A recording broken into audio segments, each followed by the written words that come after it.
سلام دوستای مهربان، تشکر از مسیجایتان، تشکر از کامنتایتان. امروز این موتر نو گرفتم، خدا قدمش نکنه دیگه.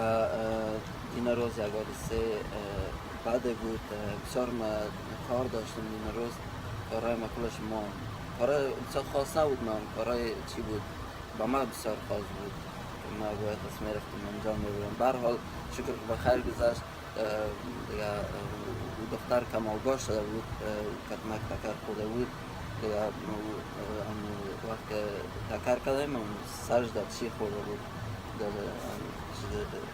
استریم موتر دیگه. به هر حال هم این روز یک کمک جنجالا بود، همش بخیر گذشت دیگه. امروز این موتر را گرفتیم دیگه. این موتر براتون نشان میتم و خدا قدم سرمان بخیر میکنه.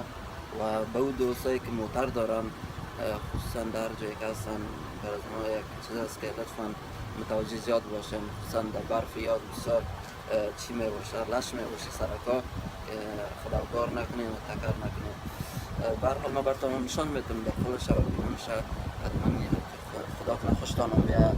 برای خوشم آمده این موتر، مرا زیاد خوشم آمد. این استک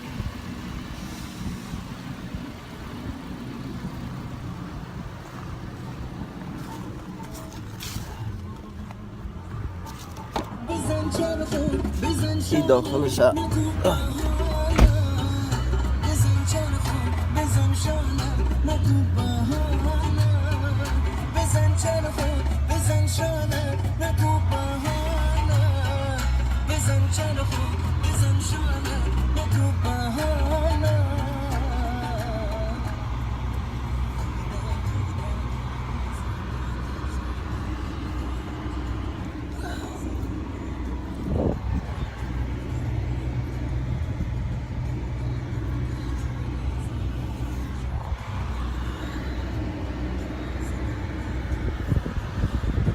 این موتره که ما هستک دیگه. انشالله